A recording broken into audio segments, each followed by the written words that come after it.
Hey, what's going on, everybody? It's Michael back at you guys and girls again. We got a special guest here, my buddy Nick. How you doing today, bro?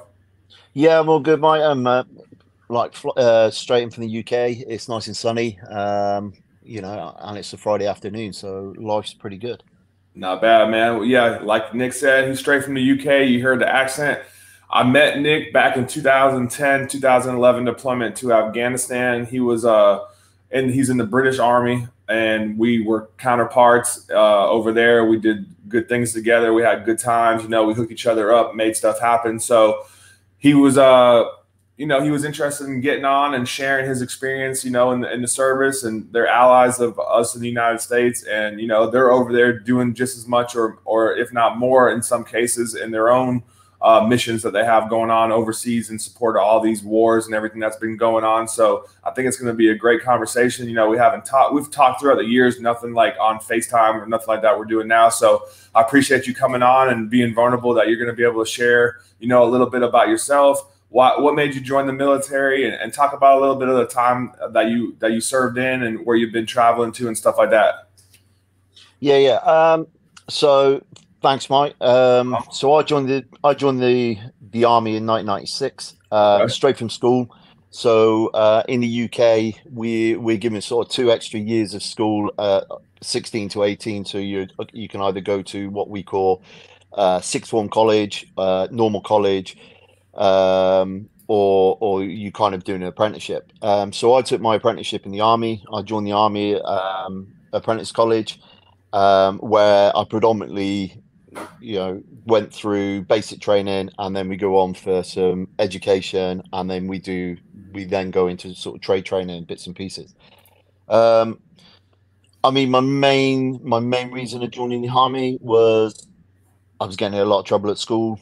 I didn't really like school. I didn't really like the education system over here. I love sports. I love being outside. So the armed forces and the army as such really made, itself more appeal to me than sort of going for another 2 years doing college or higher education, or potentially, just becoming another dropout or delinquent that just was going to hang around and not really want to do anything. I bumped into a good friend of mine that was a couple of years ahead of me in school, uh, and he was in the army, and he said, "Look, it's a really good opportunity to go through, and you know."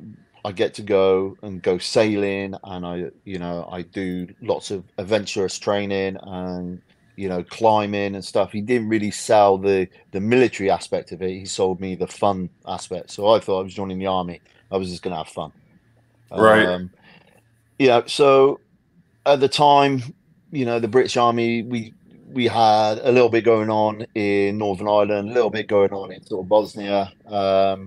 There was nothing real too much that had happened past sort of the Gulf War in '91. So Okay.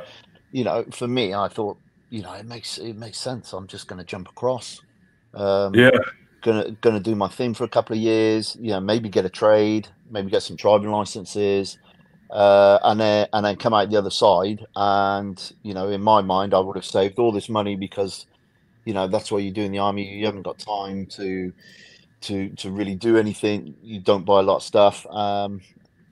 Yeah, and then I was going to get out and see where life took me there. I couldn't have been more wrong in all of my in all of my assessments of it.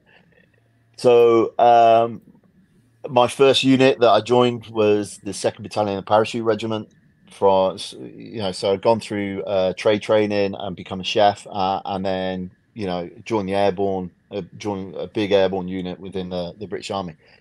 So I've Okay. done pre-parachute selection, which over here we call it the program, which they call it is P Company, which is an arduous course of sort of 6 weeks where you get absolutely thrashed. You go through all of your screening to see if you can become a paratrooper or work within British Airborne Forces, and Okay. that's without any parachuting or any other stuff. So I mean, I passed that at 17. I was one of the youngest to pass that. So out of my course of 80, only 20, I think only 22 of us passed.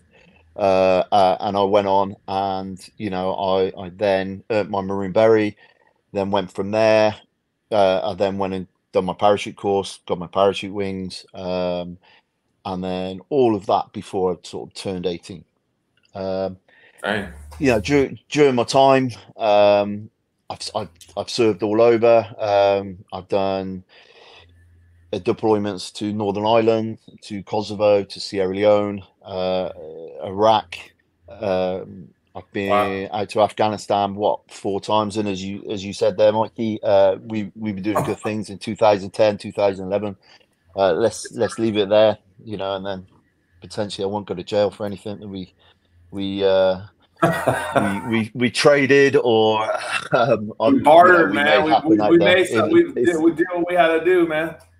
It was there. I mean, after a few weeks of eating sort of rations, like a barbecue's well deserved. How it turns up and comes, you know it's just there. But I mean, so I've worked a lot with US forces, predominantly the Army, and the US Marine Corps.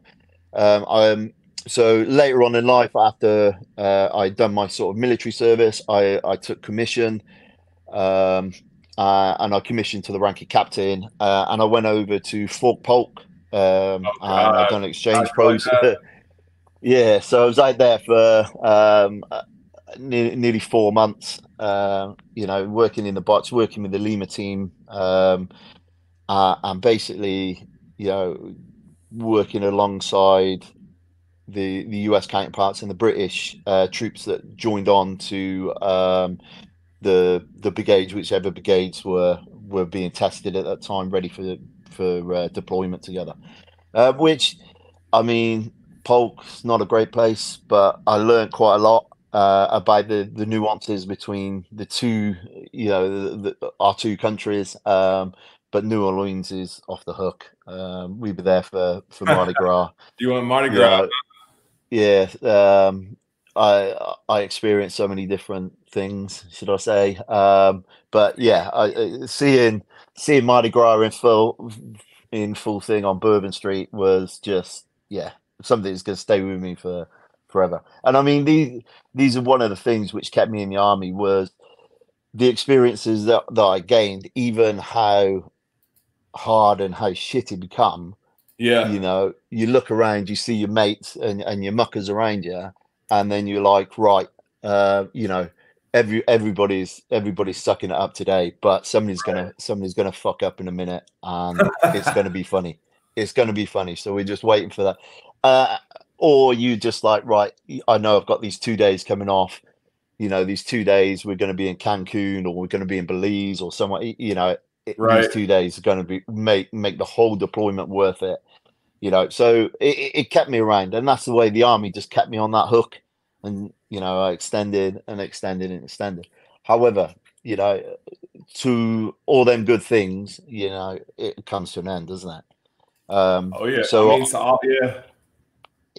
I was, as we'd already spoken about, and you were saying sort of via sort of Facebook and that, I was struck down in 2001, and I was struck down severely with COVID, to the point where I spent 44 days in a induced coma. I was on a ventilator that was breathing for me, and I was then woken up.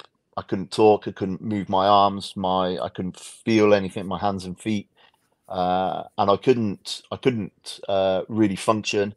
But I was still serving. So for the last sort of 2.5 years, I've been on a quite a heavy rehabilitation program to get me up, sort of walking and moving, um, talking and breathing, which has been good. So I mean, there's some good things which the army have done for me, being able to, kind of keep my family sort of peace of mind, and keep me in and keep me engaged, but then looking after me, keeping me pretty fit and mobile, and working. But yeah, that's what I say. I mean, so that's where kind of I'm at now, 27 years in. And I'm at this really unique point where I'm either looking at the medical discharge route or to be retained in for the remainder of my current contract, which ends in about 4.5 years. So that's me. So is that the max you can do in your army, like in the British Army, for like Um, 30 years, almost 31 years? yeah, so I mean, you can push depending on if you promote, you can then go up to 55. So Oh, wow. you would serve up until 55, but there you would normally be sort of a senior major and things. But we've got little small continuity posts. So what we have, senior soldier continuity posts. So these are soldiers that have finished their regular time up until sort of their 22, 24 year their career, Okay. and then they can keep taking continuity posts, which are normally sort of your garrison sergeant major type post, um, your your kind of regimental quartermaster sergeant's post. So they are guys that don't deploy, that are within sort of home base, and they kind of provide that level of continuity across sort of the regiments and the garrisons that don't deploy, opposed to Okay. having deployable troops brought into a non-deployable role for 2 to 3 years. They can go, but again, they can serve up until they're 55. But your terms and conditions of the army and military law and everything else is still there. Um, they've still got to abide by it, and again, because they've done that much service in their pension at the time when they finish, their pension is pretty huge, because the difference with us is up until we're 55, we don't get our full military pension. Wow. So I mean, we can finish at say 45. um, we would then be on an early departure payment pension, which is roughly about 60% of your full pension, which you would then receive at 55. So So 10 more years to get you like 40 more percent, uh, although you already did like 30 years. That's kind of, I think it's that so the U.S. Army, if you do 20, you get like 50% or 60% of your base pay. But yeah, I don't know how that. If you do, the more you do, I think you do get a little bit more. But you yeah, know how it goes. They want to squeeze everything out of you. So you've been thinking about they getting out. I mean, and throughout the time, yeah. like what even right now, like what's your thoughts been? Like you got a plan on when you get out, what you want to do. You just trying to come back to Bourbon Street, or what you trying to Yeah, I mean, I do? mean, um, I mean, Bourbon Street would be a fantastic, but I don't really think that's my my long That's not. term sort of goal there. Um, but yeah, I mean, so with me coming out, if I was to leave the service, my resettlement, I would look at probably something be office based. Use the skills that I've got in the civilian workforce, and then probably going into sort of project management, you know, project design, or potentially facilities management, and all that sort of logistical planning and other things, which you know we were given so much opportunity in the military to do. Looking across to sort of a civilian spectrum is what I'm doing now. Is I thought it was going to be really daunting. I didn't think I had transferable skills. I thought I would have to go and do more of a um, try and get my head around how civilian industry worked. I didn't realize how closely the civilian industry relies kind of on that military model, Okay. especially for us. I mean, so your DHLs, your Amazons, Yeah. your big companies that are working in logistics, they very hold up. Okay, they've got different terms and conditions, but they very hold up on a very military sort of ethos. They just change the Yeah. wording. So what was quite a daunting piece of me maybe being medically discharged out, it doesn't look as daunting now, because the transferable skills which I didn't think I have, I've got. they just call it something different. I think learning the different, learning the translation between civilian language and military language, I think it's going to be quite hard. To stop swearing so much, that's going to be quite hard. To tell people how it is, that could be one sort of sticking point. But predominantly coming across into the civilian sector looks promising. A lot of my friends and a lot of my sort of guys that I joined up with are now on the other side of the fence. They're now civilian contractors. Um, they're the good stuff which they're doing. I'm kind of looking at it and going, look, I can do the same thing. How the military then finances me coming across, and what courses they let me go and do, which I think that's one of the main bugbears which a UK veteran gets, is finding a course provider that the military recognises to then do your accreditation with.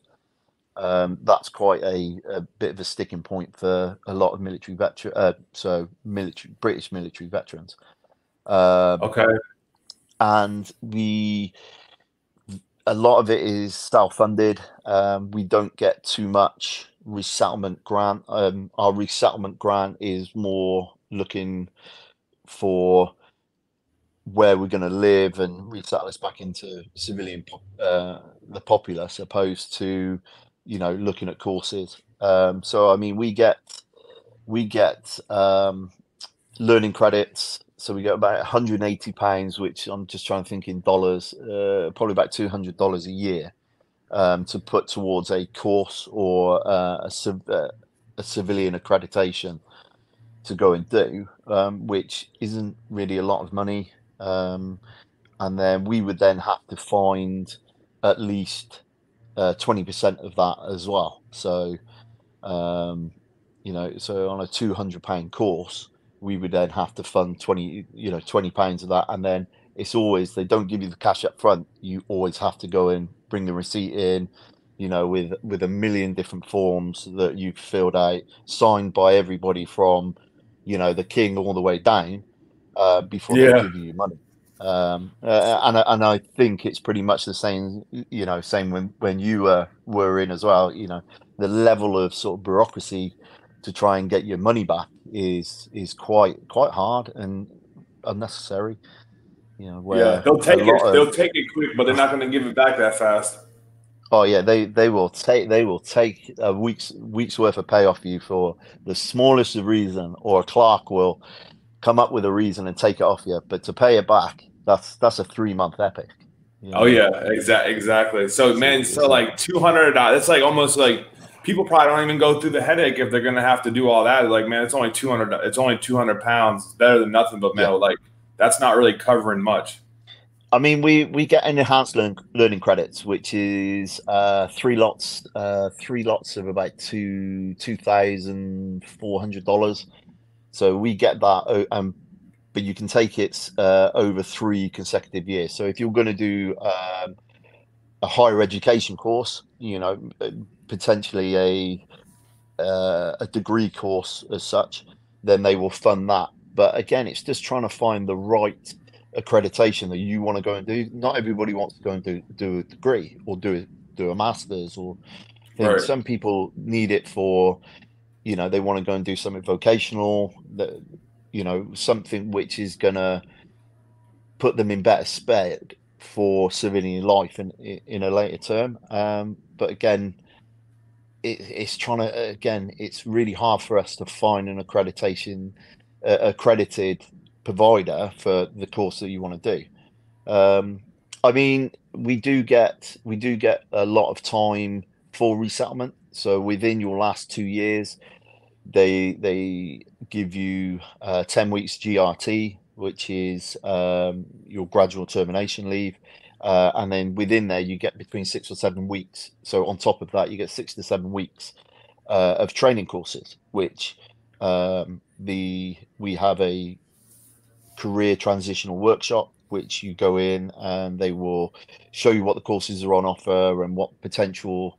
streams that your military sort of career and your military trade has kind of pushed you in, to then, these are quite easy to sort of transcribe across, or some of them which can be quite difficult. And okay, these we wouldn't recommend, but these are still a good, good possibility that you want to go and do. And then we've got normal sort of trade schools, plastering, electrician courses, things. But like I said, a lot of these courses are self-funded. Wow. So So nothing, you don't like, we have like, yeah, like the US military. So if we get out, you do, if you've served like after post 9/11, right?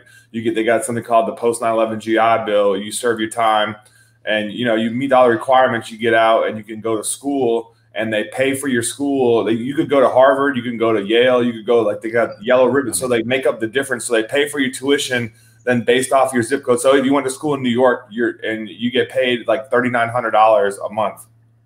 And so it's like, I don't know. I guess it's very interesting to hear what other people's military offer and yeah, what they don't offer, because it's like, it's not that far. It's not like we're talking to like Afghanistan or something, like, we're not talking to someone like out in the middle of the woods, man. Like, yeah. so what is something that you think that people, you've seen it, I'm sure you've seen several of your soldiers get out, your friends, like what do people struggle with the most getting out? So a lot of my guys struggle with that reintegration back in civilian life, being away from their buddies that they've been with for, you know 5, 10, 15, 20 years. Right. Some of the guys then having the mundane thing of going into work and it not being the same as military work. It's not fun. You're not going to their PT's um a good sort of equalizer, where they've got to pay for a gym membership now. And they're like, well, Oh, hang on, yeah. whoa, you Yeah. know and it's just, but people then kind of bottle all these little things up, and then it it only becomes prevalent when that bottle then overflows, and it's a big overflow, where somebody then has had a breakdown, or there's been a PTSD episode, or they've struggled with suicide, or they've struggled with um just not having that support network around them and that safety. Yeah. um and I mean, from what I've seen from both militaries, the safety net around soldiers is quite strong, and Yeah. that safety net could be your chain of command, but more importantly, it's your friends and your battle buddies that are right next to you. They see the change straight away, and they say, right, hang on a minute, it's been a week, you know, little Johnny's not doing too good, because I can Right. notice these are different to his normal routine. Where in civilian life, unless your family are on it, or unless your sort of civilian friends are right on top of it, that can go unchecked for months. I might And not this even, is yeah, they might not even know. And people that are in the military, sometimes you can't even relate to a family member because you just don't, you think it's falling on dead ears because they can't relate. So, and so we have quite a lot of obviously problems with that. A lot of my friends are quite, now we've become more of a close knit group. My military friends, we now try and get together at least once a quarter.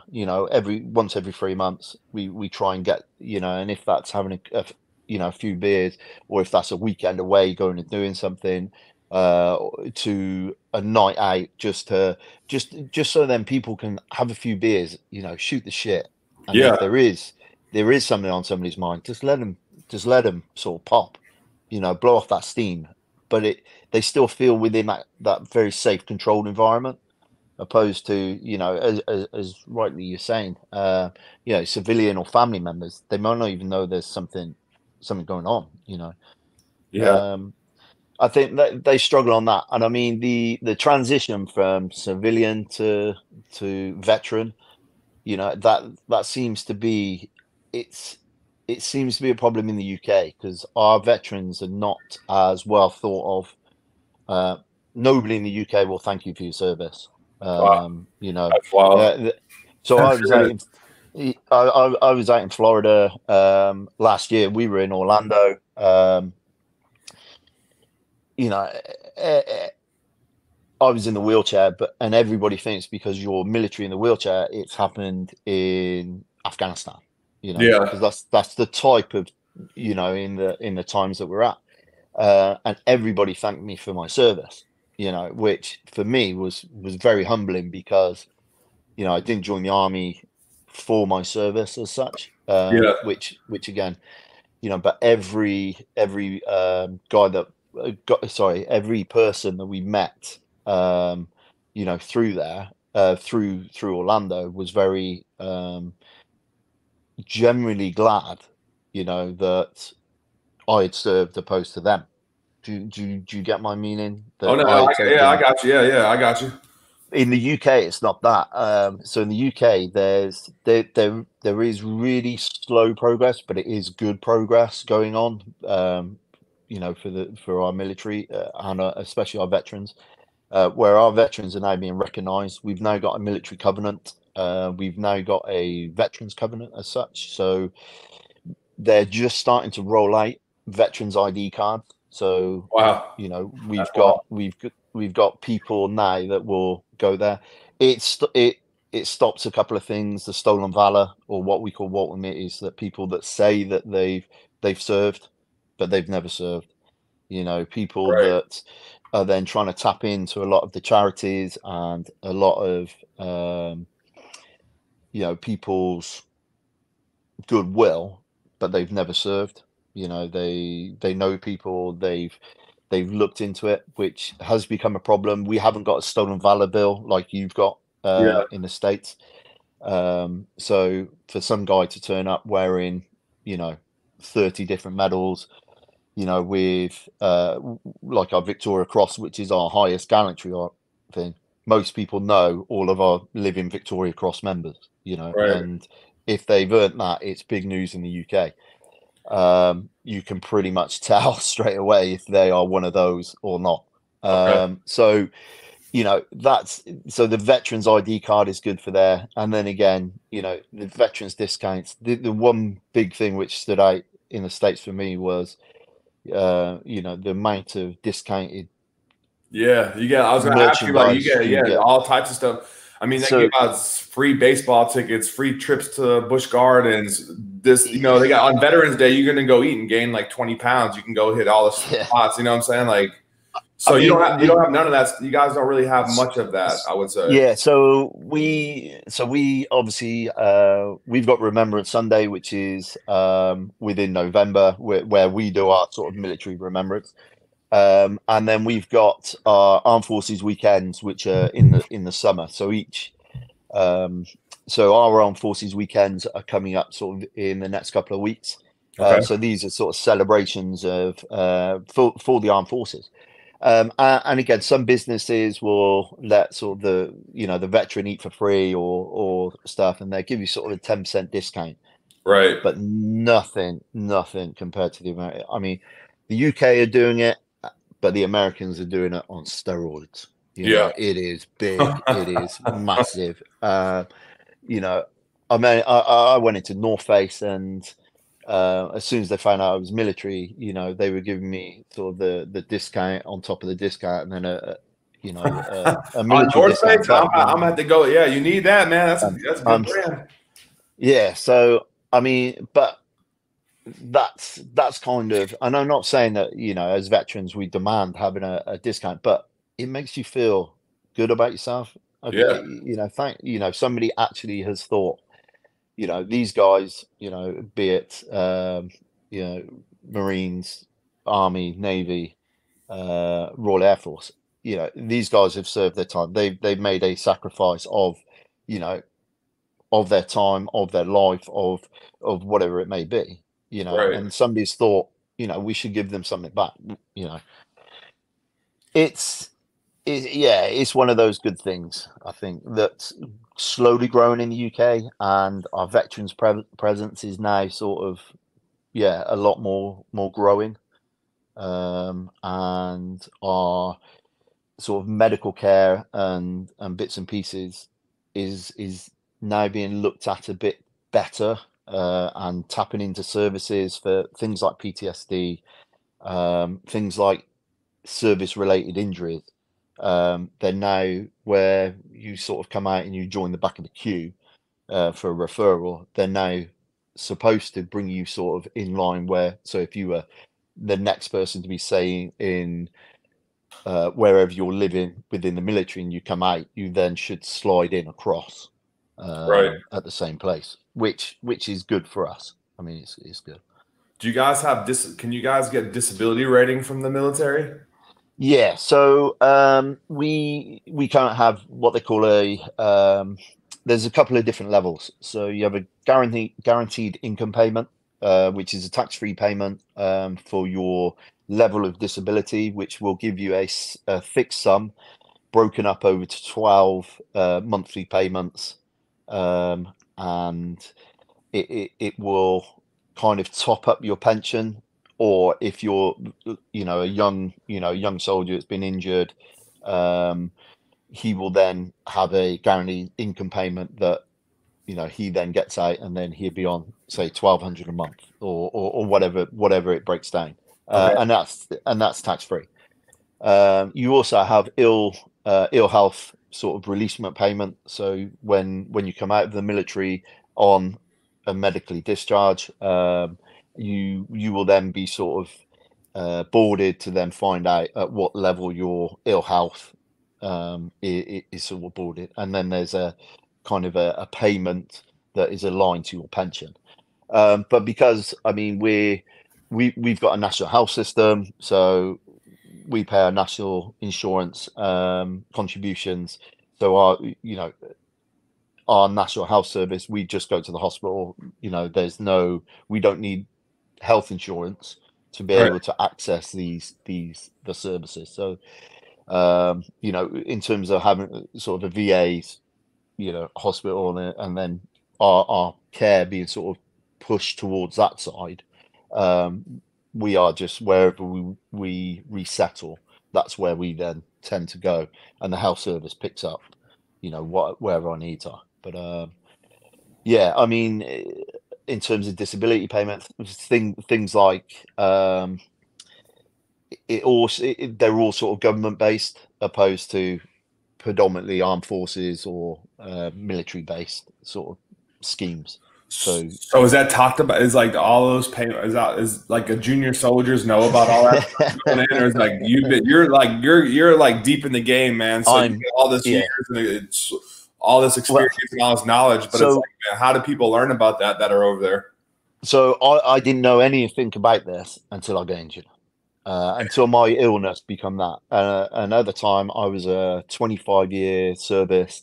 I was I was a 41-year-old captain in the army, and I thought I knew stuff.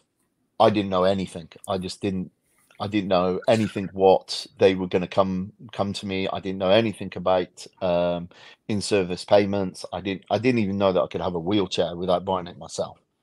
Wow. So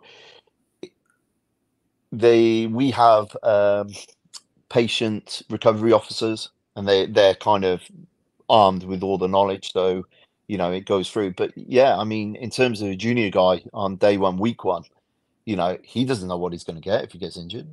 Yeah. And it's one of these sort of tricks which I do think that our military has kind of not kept from us, but doesn't release that information until it's needed, Yeah. or otherwise. I think it would change your mindset a little bit. If you knew that you're going to put yourself in harm's way, that that you're going to be looked after, but you don't know at what level. Right. And even going out on the sort of many deployment. I mean, both me and my wife were chatting about it last night, and I've deployed, on operational tours. I've done 10 operational tours. And on my first sort of 3 or 4, and with my fourth one being in Iraq, I didn't know. I didn't. If something had happened to me, I didn't know what was happening. I just Yeah. knew that. I just knew that my wife would have received a payment of something. I Oh, didn't know something. what. It could have been a Yeah, $20. It could have been yeah, 12. it could have been. Yeah, didn't know what Yeah, though. you didn't know what. But yeah, I didn't even know I needed life insurance before I deployed. Yeah, I think man. my first sort of deployment to Northern Ireland, I didn't even have life cover or anything because I was a young 18-year-old kid. Right. Literally, I've been in the army 18 months, nearly 2 years. I thought I knew everything. Where I knew Jack, I knew nothing. Yeah. And stuff like that. Didn't even, things like pension, things like injury payments, stuff like that. At 18 years old, when you first join the military, you're not thinking about that, Nah. and rightly so, rightly so. But when you become a little bit more salty and sweaty at the back end of the stick, you're like, right, okay, tell me exactly what I'm going to get. Tell me, I want to know now. I want to know exactly how much a month I am getting for my pension. I want to know Right. exactly what I'm entitled to. I want to know exactly what I can claim when I leave. And it's for us. They are getting better. It's now knowing to ask what questions, which is half the battle, I think, for us. Yeah. Knowing which ones to ask, and then when you know which questions to ask, make sure you ask them and not just keep them inside your head. Like, you gotta ask somebody. That's so. If you wouldn't have slowed down with, and you wouldn't have got hit with being sick, you probably would. You might. You never know what you might know right now, right? Oh, Because you always been going nonstop. Like you probably had time to after you got out of that nonsense. Like you had time to like start researching this stuff because you're like, oh yeah. damn, what am I gonna? You're at a crossroads, but man, you did 25 years already. Yeah, yeah. So I mean, I was looking at it and I was getting really frustrated, thinking, if I'm at 25 years and I don't know the answers now, what's a young private soldier that is 6 months, a Exactly, young lance man. corporal, with 4 years, he doesn't know this. And if I'm getting fucked around in the military at my Yeah, level about this. What's happening to that young guy? That young soldier. What is happening there? And I mean, this has been my bugbear since coming back from injury and back from illness. Is you know it's looking at policies. People, military people, and what we call kind of the civilians that work with us like to hide behind these policies. And if it isn't in black and white, it's not happening. Well, actually, for a broken leg, it's quite a linear process, from breaking your leg to then, recovery, and then what you need to achieve your fitness test and, ready then to deploy. It's quite a linear process. But with a lot of different injuries, a lot of illnesses and that, it's not quite a proven track.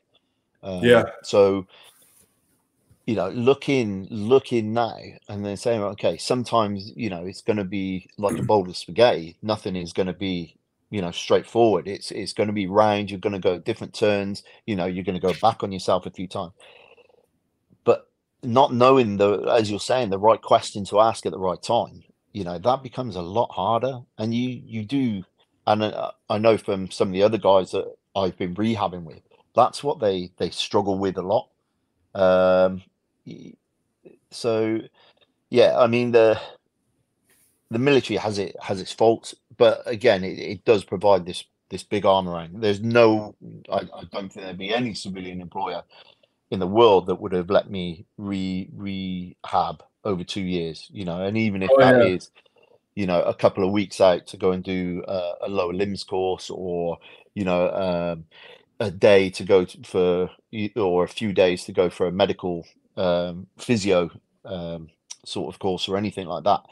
Yeah, the military puts that big arm around you when you're injured, and right, that's what we should be doing to our younger yeah, soldiers, most definitely. and giving them that. But yeah, I mean, that's kind of where I'm at. That's kind of my experiences within there. Coming across into civilian life, I need to find and temper my expectations of what I want to achieve. And then, if I can help one person, I can help 100 people on that transition across after I've done it. Right. That's kind of where I'm at.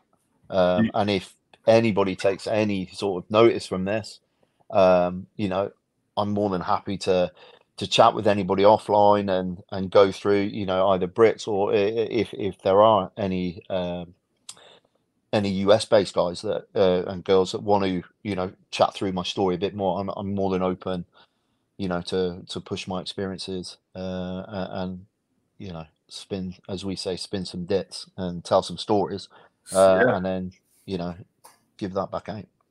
Hey, next time you come to Florida, man, you gotta let me know too. I'm down. That's where I'm at. Yeah, I mean, literally, I think my wife's still planning because we're going to take over 2 empty suitcases, and she's just going to end up filling it because, I mean, we got outlets over here, but nothing, Dude, nothing. Orlando is the mecca for. It's like one of the meccas for outlet malls, man. It's crazy there because there's so much people that come from all over, man. The whole Oh world. yeah, yeah, Like you just said, yeah. don't go with empty suitcases, or they just come here with nothing. Buy the suitcase at Marshalls or Ross or whatever. Go fill them up, and like, yeah, it's a free for all, I know. man. So you were at probably Vineland Outlet and all the outlet malls. Yeah, done it. We were in Vineland. We just, yeah, so on top of all the Mickey Mouse shit that we ended up buying, um, yeah, yeah, Under Armour, North Face. My children are, Lululemon, Under Armour, North Face, oh Adidas. Yeah, yeah, man, they got it all there, man. and they know exactly the advertising set right for you as well. Oh, they got you, man. Crocs. They Crocs suck gonna you line in. out the door. They got people waiting in line, 5, 4. They got 30, 40 people waiting in to get into Tory Burch and Gucci. It's crazy, man. Out there in Yeah. 100 degrees, dude, to go spend $1,000 on a t-shirt. And No, then the guy comes down with like iced coffees or what is it, snow cones, and I thought that was just genius because he's looked at it and he's gone, right, there's a marketing opportunity here. dude, These they people got are waiting 100-degree heat. exactly. And they got Dippin' Dots and a cotton candy vending machine, dude. Yeah, Yeah, yeah. like Oh, you got. Hey, you still talk to Jim and all those other like Manouche and yeah, all yeah. those other guys that were over So with us, Colin. yeah, so I see Jim. Jim's in in my close friend group, so I see him sort of every 3 months or so. I see Robbo, Otoro. Rob, yeah, He's oh, big Rob, man. I forgot his name. yeah. Rob, where he So at? he's a senior warrant officer in London. So he's in London district. So he's been busy with the Queen's funeral, and then obviously with the coronation. So I mean, he's been crazy busy. The logistics for planning of both of those events are that's sort of 18-hour days he's been putting in. Which when I was doing it, he was laughing at me, so I reciprocated. Rob, you get yours, buddy. But yeah, I mean the rest of the guys there. I mean, I'm just trying to think. A lot of the guys after that deployment got out. They had but Manouche is still in. I think he's in Colchester somewhere now. But yeah, I mean the rest of the guys, big Colin, he's still in. He's still doing his thing. Last time I seen him, he was in London as well. And Sam, boy, Sam Coop. Yeah, so Coops, I've keeping. Well, when I went back as the senior warrant officer, Sam was one of mine, and then he's promoted. He's now a warrant officer. He is living life. He's got no hair. He is as bold as Oh man, Sam. he's there. But again, he's one of the few sort of big airborne sort of presences that my trade group had. And he's still knocking it out. He's smoking all the soldiers still, man. I remember yeah. a while ago he was doing like training. But dude, I'm gonna have to come over there, man. We have to go to like a soccer game or something, dude. Like anytime we treat you to some rugby, so it's like American football without the pads. My son, man, I got a son now. He's 7, and Gianni. He's playing soccer last 2 years. So he's been doing that, liking it. So it's good, man. Able to enjoy being a dad and not being in Afghanistan, eating polo mints and sitting on Bastion side, eating. Dude, But man, see, you can still laugh at him, Yeah, man, even though it's been like 12 years, dude. So 12 years. I 12 mean, yeah, years almost. we often sit back and we talk about the bad times, but we do laugh about the good times we had out there, For and that's real. what I'm saying. We were just waiting, just waiting for the next guy to fuck up so you could laugh at him, and it was just Exactly. that's just the way you got through each day. It was just there. That was it, man. You Yeah. want to say anything else? No, I think I'm good. Like I said, if anybody wants out, if they get in touch with you, and you get in touch with me, and you Sweet. link us together, I can chat through. But yeah, I mean, anything, guys. If you ever need a sort of British perspective on anything, just give me a holler. Hey, for sure, man. Keep in touch, and then we got to plan out some vacation time, and we'll get together with the families. But hey, I appreciate you coming on. No problem. Nick, man, all the way from the UK. Thanks for stopping in. If you guys got any questions for him, don't hesitate to ask. If you guys are in the service over there, link up with him, man. He's willing to help you guys. And at the end of the day, no one's going to help you more than yourself. But there are people out here that are willing to share their experiences, their time, and just their life with you if you just ask the right questions and don't be afraid. So appreciate you stopping in today, bro. Pleasure No catching problem. up with you. Have a good one. Cheers, bro. Cheers, bro. Cheers.